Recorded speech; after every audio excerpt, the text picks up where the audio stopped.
Sir படம் ரொம்ப ரொம்ப நல்லா எடுத்திருக்காங்க சார்.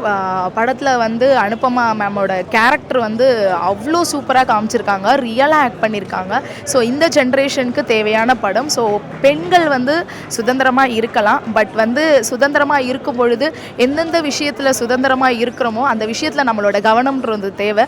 சின்னதாக நம்ம பண்ணுற தப்பு, இங்கே வந்து செஞ்ச தப்புக்கு தண்டனை கிடைச்சாலோ இல்லை செய்யாத தப்புக்கு தண்டனை கிடைச்சாலோ நம்ம அந்த பிரச்சனையை ஃபேஸ் பண்ணுறதே பெரிய விஷயம். பட் இதில் வந்து அனுபமா வந்து தப்பே பண்ணாமல் ஒரு பிரச்சனையை ஸ்ட்ரகிளை ஹேண்டில் பண்ணி வெளியில் வந்திருக்காங்க.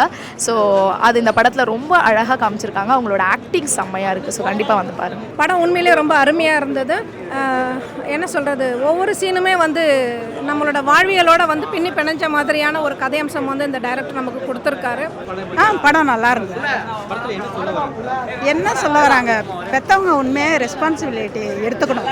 கண்டிப்பாக ஒரு பதட்டமாக இருந்தது, நான் ஒரு தாயாக இருக்கிறதால. நல்லா இருந்துச்சு, சூப்பராக இருக்குது. இந்த படம் பார்த்து எல்லாரும் அவங்கவுங்க அறிவுரையை தெரிஞ்சுக்கணும் நினைக்கிறேன். என்னென்னா, first of all mummy daddy கூட வந்து ஆதரவாக இருக்கணும். ரெண்டாவது வந்து பசங்க வந்து ரொம்ப ஜாகிரதையாக இருக்கணும். எந்த நிலைமையில் என்ன நடக்குன்றது தெரியாது. நல்லவங்களாக இருந்தாலும் இந்த மாதிரி ஒரு நிலைமை வரலாம். ஏன்னா வந்து உலகம் நல்லா இல்லை, அதனால் வந்து நல்லபடியாக நடந்துக்கணும். ஆமாம் சார், அதான் நம்ம வீட்டில் நம்ம ஒரு அப்பா அம்மா தங்கச்சி நம்ம கூட ஒரு சொசைட்டி சுற்றி இருக்கிற அக்கம் பக்கம் எப்படி இருப்பாங்களோ அவங்க கூடவே நம்ம ரியலாக ட்ராவல் பண்ணுற மாதிரி இருக்குது. அவர் வந்து பேசாமையே வந்து நிறைய டயலாக்லாம் கிடையாது, பட் அவரோட எக்ஸ்ப்ரெஷன்லேயே வந்து நம்மளோட அப்பான்ற அந்த உணர்வை வந்து ஃபீல் பண்ண வைக்கிறாரு. அதான் ஆக்டிங். அதான் சார், ஒரு ஃபேமிலியில் அம்மா அப்பா எப்படி இருப்பாங்களோ அவங்க ஆக்ட் பண்ணது தான் நம்ம அவங்கள பற்றி எதாவது ரிவ்யூ கொடுக்கலாம். அவங்க ரியலாகவே அப்படி இருக்கிறதுனால நம்ம கூடவே ட்ராவல் பண்ணதுனால அது அவ்வளோதான் சொல்லணும். ரியலாக இருந்திருக்காங்க எல்லாருமே. எங்கள் வீட்லையா இல்லை சார், அந்த மாதிரி எதுவும் அடி வாங்கினதில்லை. படம் ரொம்ப ரொம்ப பிடிச்சிருக்கு சார். கண்டிப்பாக வந்து பாருங்கள், இந்த படத்தெல்லாம் மிஸ் பண்ணாதீங்க. அப்புறமா நம்ம ஓடிடியில் பார்த்துக்கலாம், இல்லை வந்து டிவியில் பார்த்துக்கலாம், இல்லை ஃபோனில் பார்த்துக்கலாம்லாம் மிஸ் பண்ணாதீங்க. 160 ரூபா 120 ரூபா கொடுத்து நீங்கள் வந்து தாராளமாக வந்து இந்த படத்தை பார்க்கலாம். நல்ல படம். பெற்றவங்களையும் நம்பணும். நம்ம கூட பழகிறவங்களுக்கு முக்கியமானவங்க நம்மளுக்கு தெரியும்ல, இவங்க நம்பிக்கையானவங்கன்ட்டு. எனக்கு தெரிஞ்சு அப்படி என்னை பொறுத்த வரைக்கும் பர்சனலாக கேட்டிங்கன்னா அது கரெக்டு தான். பெற்றவங்களை நம்பினாலே போதும், அவங்களுக்கு தெரியும் நம்மளுக்கு எது நல்லது கெட்டதுன்னு சொல்லி. ஸோ அவங்க பண்ணுற விஷயம் கரெக்டாக தான் இருக்கும். அவுட் சைடில் யாரையுமே நம்பாதீங்க. எவ்வளோதான் வந்து ஃப்ரெண்ட்ஷிப் நட்பாக இருந்தாலும் அது ஒரு சில பேர் தான் நம்மளுக்கு கூட இருப்பாங்க. இது பெண் குழந்தைகளுக்கு முக்கியமாக ஒரு அவேர்னஸ் கொடுக்குற மாதிரியான ஒரு படம் இது. வெளியில் சமூகத்துக்குள்ளே எங்கே நடமானாலும் தன்னை எப்படி பாதுகாத்துக்கணும் அப்படிங்கிறதுக்கான ஒரு எடுத்துக்காட்டு. தன் தோழிகளை கூட்டிகிட்டு வரும்போது நண்பர்கள் எப்படி தன் பெண் தோழிகளை பாதுகாக்கணுங்கிறதும் இதை வந்து சமூகத்துக்கு கொடுத்துருக்குற ஒரு சாட்டையடி. பெற்றோர்கள்கிட்ட குழந்தைகள் எப்படி உண்மையாக இருக்கணும், குழந்தைகள்கிட்ட பெற்றோர்கள் இன்னும் எவ்வளோ அன்பை அனுசரித்து கொண்டு போகணுங்கிறதுக்கு இந்த படம் ஒரு உதாரணம். மியூசிக் டைரக்டர் ரொம்ப நல்லா மியூசிக் பண்ணியிருக்காரு. அனுபமா கேரக்டர் உண்மையிலே அவங்க அனுபமா ரொம்ப சூப்பராக பண்ணியிருக்காங்க. கண்டிப்பாக அவங்களுக்கு இந்த படத்தில் அவங்களுக்கு வந்து ஒரு அவார்டு, கண்டிப்பாக ஒரு அவார்டு இல்லை, அவங்களுக்கு நிறைய அவார்டு கிடைக்கும். சார்லி சார், லிவிங்ஸ்டன், மொத்தமாக நிரோஷா மேம் எல்லாருமே வந்து படத்தில் வாழ்ந்துருக்காங்க, நடிக்கலை. படம் உண்மையிலே ரொம்பவும் அருமையாக இருக்குது, சூப்பராக இருக்குது. கண்டிப்பாக இதை ஃபேமிலியோடு வந்து பார்க்கணும். பார்க்கும்போது தான் அந்த ஃபேமிலிக்கான பாண்டிங். புரியல. கண்டிப்பாக பெண் குழந்தைகள் பெற்றவங்க எல்லாரும் வந்து பார்க்கணும். ஆண் குழந்தைய பெற்றவங்களும் வந்து பார்க்கணும். ஏன்னா தன்னோட மகனுக்கு வந்து அவங்க வந்து ஒரு அறிவுரை சொல்லலாம். தன்னோட வர ஃப்ரெண்ட்ஸுங்களை எப்படி சேஃப்டியாக பார்த்துக்கணுன்றதுக்கு இந்த படம் ஒரு உதாரணம். அதனால் பெண் குழந்தைகள் ஆண் குழந்தைகளுங்கிறத விட குடும்பத்தோடு வந்து எல்லாருமே படம் பார்க்குறோம். ப்ரோ படம் பார்த்தேன். ஃபஸ்ட்டு எல்லாருமே பேரண்ட்ஸுக்கு சொல்லணும், ஏதாச்சும் நடந்தாலோட பேரண்ட்ஸ்க்கு சொல்லணும். பேரண்ட்ஸ் சொல்லாலே இவ்வளோ பெரிய விஷயமே வந்திருக்காது. பேரண்ட்ஸ் ஃபஸ்ட் சொல்லுங்கள், எதுவும் மறைக்காமல் பேரண்ட்ஸ்கிட்ட தப்போ சரியோ தப்போ பண்ணாலோட பேரண்ட்ஸ்கிட்ட உண்மையை சொல்லுங்கள். பயமுத்தினாலோட பேரண்ட்ஸ் தான் ப்ரோ. உண்மையை நீங்கள் சொன்னால் ஒரு பிரச்சனையும் இல்லை. உண்மையை சொன்னால் இவ்வளோ பெரிய இன்னொரு சீனில் போயிட்டு திருப்பி அதுக்கு அந்த சுச்சுவேஷன் வரணும். உண்மையை சொல்லுங்கள், உண்மையை சொன்னாலும் போதும் ப்ரோ. அந்த ஒரு சுச்சுவேஷனில் பண்ண தான் செய்கிறாங்க. அது ஒரு இல்லை ப்ரோ,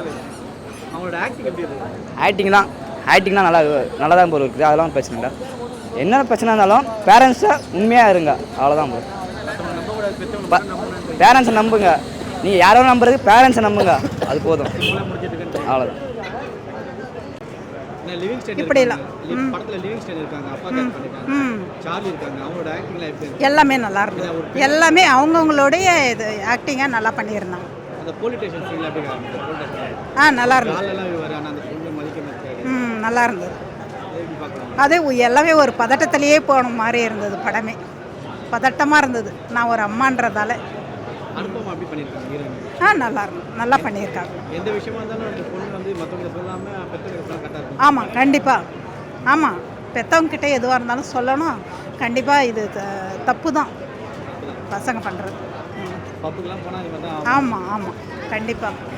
அதே மாதிரி வந்து ஜாகிரதையாகவும் இருக்கணும் பசங்க.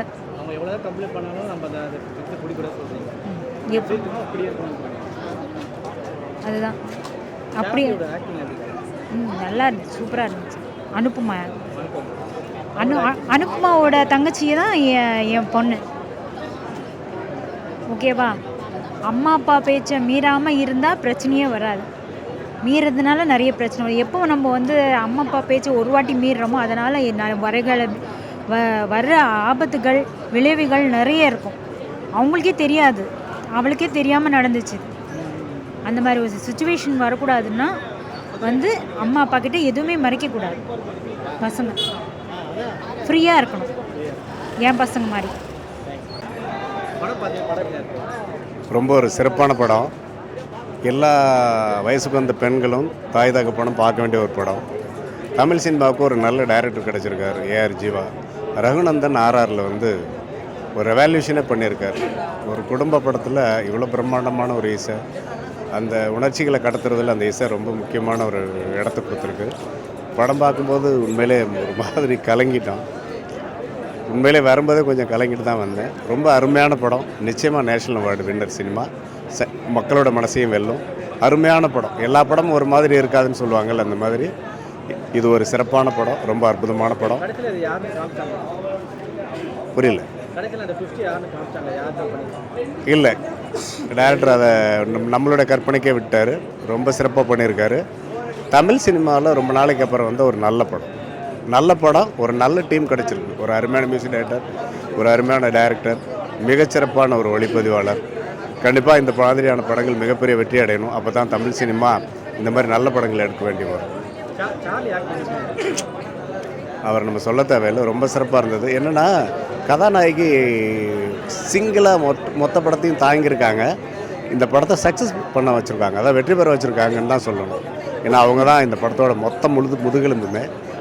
ரொம்ப சிறப்பாக பண்ணியிருக்காங்க.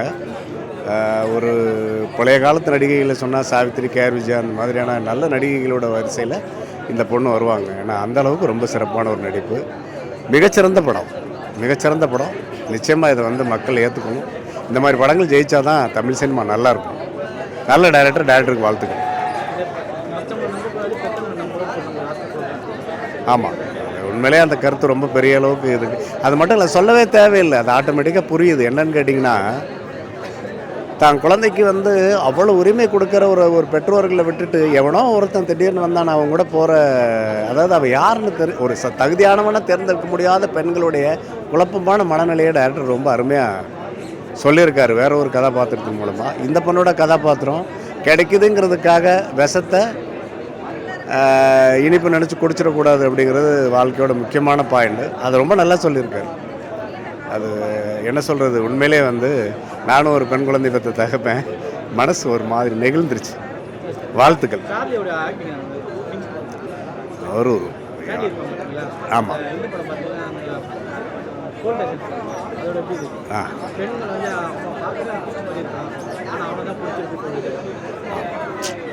ரொம்ப நல்லா பண்ணியிருந்தான். அந்த பையன் மேலே வெறுப்பு வர அளவுக்கு பண்ணியிருக்கான். உண்மையில் அதுதான் ஒரு நல்ல நடிகை அப்படிங்கிறதுக்கான ஒரு எடுத்துக்காட்டு. ரொம்ப அற்புதமாக பண்ணியிருக்கான் அந்த பையன் மேலே உண்மையிலே எனக்கு கூட வெறுப்பு வந்தது. அந்த அளவுக்கு நல்லா நடிச்சிருக்கான். வாழ்த்துக்கள் அனைவருக்கும். படம் நல்லாச்சு ப்ரோ. எப்படின்னா ஒரு சில சீன்னடா இது கதை லாஸ்ட்டாக வந்து இந்த மாதிரி போயிருக்கலாம், மேபி அந்த பாப்பா போகிறக்கும் ஒவ்வொரு அந்த மாதிரிலாம் பார்த்தோம். லாஸ்ட்டில் அவாய்ட் பண்ணி முடிச்சிட்டாங்க. கடைசி வரை யாருன்னே காட்டல ப்ரோ. அது யார் என்ன ஆச்சுன்னு தெரில. ஆனால் அது என்னென்னா பொண்ணுங்க வந்து ஒரே லிசன் என்ன பண்ணுன்னா, எதுக்கு பொண்ணுங்க தேவையில்லாமல் பேச்சு கேட்டுன்னு போகக்கூடாது. அவங்க சொன்னாங்கன்னா நம்ம அவாய்ட் பண்ணிடுறோம் அந்த விஷயத்த. அவங்க அவாய்ட் பண்ணாமல் ஜாலின்னு சொல்லி பண்ணாங்க, லாஸ்ட்டில் இது மாதிரி ஆயிடுச்சு. ஓவராலாக படம் நல்லா தான் இருந்துச்சு ப்ரோ. அப்பா கேரக்டர் எப்படி இருந்துச்சு? சார்லி கேரக்டர் அவர் கேரக்டர் சூப்பராக இருந்துச்சு, நல்லா ஒரு கரெக்டான கேரக்டர், அந்த ரோலுக்கு அவர் தான் பர்ஃபெக்டாக இருந்தார், நல்லா இருந்துச்சு. இப்போ அந்த போலீஸ் ஸ்டேஷன் சீன் கூட பார்த்தீங்கன்னா நம்ம அக்யூஸ்ட் மாதிரி இருப்பான், அந்த பொண்ணு அவ்வளோ அழகாக இருக்கும். அதெல்லாம் எப்படி பார்த்தீங்க? நல்லா தான் ப்ரோ. நீங்கள் ஒரு அப்பாவாக இருந்தால் அந்த பையன் கட்டி விட்டீங்களா? இல்லை ப்ரோ, இல்லை. ஆனால் பொண்ணுங்க முக்கால்வாசி அந்த மாதிரி தான் போகிறாங்க. அந்த மாதிரி தான் போகிறாங்க. டேஸ்டே இல்லை ப்ரோ வர பொண்ணுங்களுக்கு. என் மச்சான் சூப்பராக எக்ஸ்பிளைன் பண்ணாமா? ஏன் ப்ரோ சொல்லு ஒரு ஹெல்மெட் தான் கதையே இல்லை ப்ரோ. ஹெல்மெட் தான் ப்ரோ கதையே. படமே ஹெல்மெட் தான் ப்ரோ. ஹெல்மெட் தான் படமே இல்லை ப்ரோ. அங்கே ஹெல்மெட் போட்டு தான் படமே இல்லை ப்ரோ. ஹெல்மெட் போட்டுருந்தாங்க அவ்வளோதான் ப்ரோ. ஹெல்மெட் போடாதான் ப்ரோ கடைசி வரைக்கும் காட்டவே இல்லை ப்ரோ. நான் வெயிட் பண்ணி யாருன்னு கடைசி வரைக்கும் காட்டல. ஹெல்மெட் போடாதான் கதையே. ஹெல்மெட் போட்டால் கதையே இருக்காது. உங்களோட கெஸ்ஸிங் யாருன்னு பார்த்தீங்க? யாரா இருப்பீங்க? எனக்கு தெரிஞ்ச இந்த ஹெச்ஆர்னு ஒருத்தர் இருந்தார் தெரியுமா, அவர் தான் இருக்கும். ஹெச்ஆர் பிரதீப் அவர் தான் இருக்கும். எல்லாம் எனக்கு என் மச்சான் டவுட், அப்படியே கொஞ்சம் கேமரா திருப்புங்களேன், அவன் தான் டைட்டாக டவுட் ஆகுது. ப்ரோ அவன் வேலையே ஆக மாட்டான் ப்ரோ. அது அவர்லாம் சான்ஸ் இல்லை ப்ரோ. எனக்கு தெரிஞ்ச அவர் தெரியல. என்னோ பின்னாடி ஒருத்தர் என்ன வீடியோ எடுத்துருக்கிறான், இந்த பக்கம் அவன் தான் நினைக்கிறேன், டவுட் ஆகுது. படம்லாம் ஓகே தான் ப்ரோ, நல்லா எடுத்துகிட்டு வந்தாங்க. இன்னும் கொஞ்சம் மெயின்டைன் பண்ணி எடுத்துகிட்டு வந்துருக்கலாம் ப்ரோ. படத்தை இழுத்துட்டாங்க. ரொம்ப தேவையில்லாத சீன்ஸ் அதிகமாக, தேவையில்லாத சீன்ஸ் ரொம்ப அதிகமாக இருக்குது. கொஞ்சம் அதை கட் பண்ணியிருந்தாங்கன்னா படம் பெஸ்ட்டாக எடுத்துகிட்டு வந்துருக்கலாம். நல்லா இருக்கு ப்ரோ, நல்லா பார்க்கலாம். ப்ரோ ரொம்பலாம் காமிக்கல, அந்த எதிர்பார்த்து நீங்கள் ரொம்ப படத்தை எக்ஸ்பெக்ட் பண்ணி வராதிங்க. சும்மா ஜஸ்ட் நார்மல் படம் பார்க்கவே வாங்க, படம் பார்க்கலாம். ரொம்ப அதிகமாக ஆர்வத்தோடு வந்தீங்கன்னா நீங்கள் தான் ஏமாந்து போவீங்க. ஈஸியாக சொல்லிடுறாங்க. அவங்க சொல்லவே வேணாம் ப்ரோ, நல்லா கொடுத்துட்ருக்காங்க ஆக்டிங். தொடர்ந்து இதே கொடுத்தாங்கன்னா இன்னும் கொஞ்சம் பெஸ்ட்டாக வருவாங்க. அவங்க நல்லா தான் ப்ரோ போயிட்டுருக்கு. அவங்க இது வரைக்கும் எந்த படத்துலையும் டவுன் ஃபால் ஆனு பார்த்தது நான். நல்லா தான் போயிட்டுருக்கு. இதே மாதிரி படம் இன்னும் கொஞ்சம் பெஸ்ட்டாக இருக்கும் ப்ரோ. ஃப்ரெண்டு ப்ரோ, ஃப்ரெண்டு இந்த ஜென்ரேஷன் ஃப்ரெண்டு தான் ப்ரோ. ரொம்பலாம் எதிர்பார்க்க முடியாது. அவங்க சைடில் பார்த்தாலும் அவ்வளோ தப்புன்னு சொல்ல முடியாது. அவங்க ஜஸ்ட் போய் பார்த்து என்ஜாய் பண்ணி தான் சொல்கிறாங்க. இவங்க அது ரொம்ப அட்வான்டேஜ் எடுத்துகிட்டு ட்ரிங்க்ஸ் பண்ணுறதோ சரி, அது ரொம்ப அட்வான்டேஜ் எடுத்துகிட்டு அது பண்ணும்போது அதிகமாகுது ப்ரோ. அதனால தான் காசு வாங்கிட்டு நிறைய ஏமாத்துறாங்க. கரெக்ட் தான் ப்ரோ. அதான் ப்ரோ இந்த ஜென்ரேஷன் ஏற்ற மாதிரி எடுத்துருக்காங்க ப்ரோ. அதான் பேசுகிறேன், 2 ஸ்டோரி போட்டாங்க. ஜென்ரேஷன் ஏற்ற படம் தான். படம் பேருக்கு நிறைய எதிர்பார்த்துட்டு வர வேணான்னு சொல்கிறானு. ரொம்ப எக்ஸ்பெக்டேஷனோட வந்து ஏமாந்து போயிடாதீங்க, அவ்வளோதான். நீங்கள் படம் பார்க்கலாம் ப்ரோ, ஆனால் படம் பார்க்கலாம் ப்ரோ. கிளைமேக்ஸில் நான் வந்து ரொம்ப எக்ஸைட்மெண்ட்டாக இருந்தேன் ப்ரோ, யாருன்னு சொல்லிட்டு. ஆனால் படத்தை ரொம்ப ஷார்ட்டாக எதுவுமே நான் தப்புன்னு ஒரு ட்விஸ்டோட சின்னதாக முடிச்சிட்டாங்க ப்ரோ படத்தை. நான் அந்தளவுக்கான காசு வாங்கிட்டு ப்ரோ. அது நாங்கள் அதை எக்ஸ்பெக்ட் பண்ணவே இல்லை. நான் சரி பாவம் பார்த்து பண்ணுறான்னு நினச்சோம் நாங்கள். ஆனால் தேவை ஆமாம் ப்ரோ. Thank you bro, thank you. பெண்களுக்காக ஆகும் ப்ரோ. அதான் ப்ரோ இந்த ஜென்ரேஷன் படம் தான் ப்ரோ. இது கண்டிப்பாக இவங்களாம் பார்த்து இவங்களாம் தெரிஞ்சுக்கணும், இதெல்லாம் பண்ணுறாங்கன்னு சொல்லி தெரிஞ்சு கண்டிப்பாக இருக்கணும். ஏன்னா மோஸ்ட் நிறைய பொண்ணு நல்ல பொண்ணுங்களாக இருக்காங்க. அவங்க இந்த மாதிரி சேர்க்கை மூலமாக கெட்டு போகிறாங்க. ஸோ இந்த ஜென்ரேஷன் ஏற்ற படம் தான் இது. ஸோ கேர்ள்ஸ்லாம் மோஸ்ட்டாக போய் பார்த்து கொஞ்சம் அதோட அவேர்னஸ் தெரிஞ்சிருந்தால் பெஸ்ட்டாக இருக்கும்னு நினைக்கிறேன். அதான் ஃபஸ்ட்டே ஹெல்மெட் போட்டுதானா கதையே முடிஞ்சிச்சு. ஃபஸ்ட்டே ஹெல்மெட் போடாது தான் கதையே. Thank you bro, thank you bro. இந்த வீடியோ உங்களுக்கு பிடிச்சிருந்தா ஓப்பன் மைக் சேனலுக்கு லைக் பண்ணுங்க, ஷேர் பண்ணுங்க, கமெண்ட் பண்ணுங்க, சப்ஸ்கிரைப் பண்ணுங்க, பெல் பட்டன் மறக்காம அமுக்கிருங்க.